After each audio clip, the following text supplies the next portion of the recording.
This is Media Watch. James Creedon's here. He's got the controversial paper in his hand called Charlie Hebdo. He's got the computer in front of him, and we're gauging reaction to what has happened. Just to bring you up to speed, if you don't know, there's been a petrol bombing of the offices of this satirical weekly, which regularly takes a pop at everybody. It's not just the Muslims or Prophet Muhammad, it's everybody. And obviously always in the news. Absolutely, Mark. We were talking about it last night, and who was to know that overnight there would be that reaction, that petrol bombing of their offices in Paris. It's a safe bet, to be honest. Well, if you go back to what we were saying last night, and it's true, in 2006 there was a precedent to this, and indeed Charlie Hebdo published this front-page cartoon of the Prophet Muhammad, in part to mark the 5-year anniversary since Jyllands, the Danish newspaper, Jyllands-Posten, published 12 editorial cartoons of the Prophet Muhammad. That sparked riots all over the world. Well, not all over the world, but in certain parts of the world, and 100 deaths. It was very serious. And they did that in terms of stating the case for freedom of speech. Charlie Hebdo's sort of done this in kind of a reaction to the Islamists gaining power in Tunisia as well. Absolutely. Yeah? So it's not entirely to mark that 5-year anniversary. There are other reasons too. But as you were saying, Mark, and if we have a look at some of the other front pages of this newspaper, Charlie Hebdo is known for being very irreverent, for being very provocative. This is a front page from last year showing the Pope around the time there was that controversy over whether or not contraceptives would be legalised. This is another. So that was a condom he was holding up.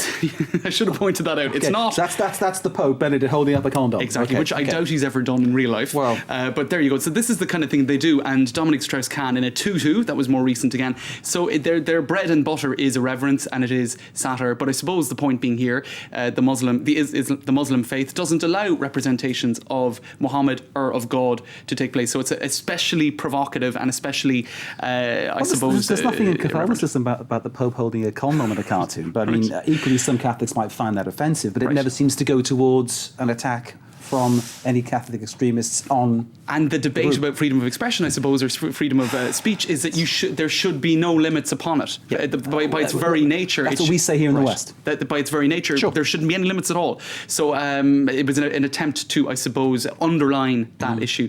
Now, just looking at some of the reaction, this is one of the cartoonists. His name is Charb. Sharp. He says real Muslims would not burn newspapers or burn newspaper buildings, I suppose. So he's pointing out that it's a very small minority. I think that's a good point to make. Indeed, a very good point to make. A colleague of mine who has an Arabic background here in the newsroom said a lot of Muslim people feel taken hostage by this particular debate. They feel that it's such a simplistic debate in a way, and that's worth pointing out, James. That we have an Arabic channel here. France Local, of course, in French, English, and in Arabic. And when we talk with our Arabic colleagues about this, who are Muslim, mostly, there's no kind of reaction. There's no, they see that this is actually satire. Right, exactly. And actually, one article that was very interesting on that today, Mark, is this one in 20 Minutes, if I could find it.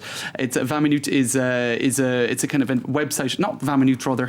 It's Arrêt sur Image. Here it is. Okay. Now they are. It's a website that looks at the media news and sort of analyzes it. Now the guy who wrote this, Daniel Schneiderman, says he did not want to discuss this issue yesterday when the news broke. He didn't want to deal with it. He saw it as a provocation. He said, I'm not going to give it any oxygen or any airspace at all or any news. And then, of course, he says somebody comes along, in his words, fool comes along, firebombs the building, and then we have to talk about it. Sure. So for him, essentially it was a provocative move, and unfortunately that provocation had the result of somebody firing back, in effect, and then it became something that he had to talk about. In effect, he's saying that the crime of firebombing the offices has actually turned this into a far bigger, far more publicised piece. That's exactly. The kind of thing. And it's Schneiderman, not Spider-Man. It's not Spider-Man. Sorry about that. That would be an embarrassing name for a journalist. Yeah. Now, another piece of, I suppose, analysis today is whether or not this was a cynical PR stunt by a newspaper that is losing readers. Did they do this to create a certain amount of buzz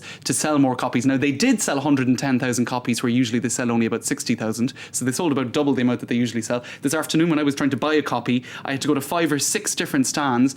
It was sold out in most. It's worth pointing out, though, Charlie Hebdo's been around for generations. Right.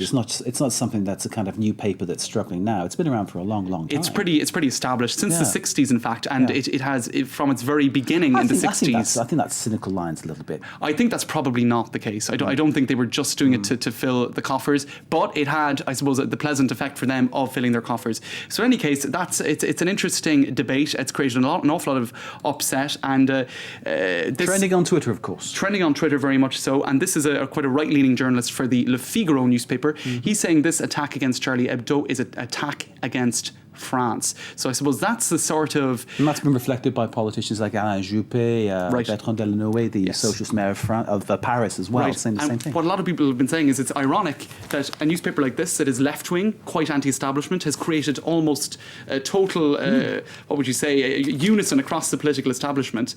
Even far-right politicians like Marine Le Pen saying, we're behind Charlie Hebdo, which she would never normally say. They'd be ashamed of themselves of that, wouldn't they, I suspect? Usually it's Marine Le Pen or some other politician on the front page criticising of them, you know. Exactly, Indeed, indeed. James, thank you very Thanks, much Mark. indeed. James Creedon there, as ever, with his slot we call Media Watch.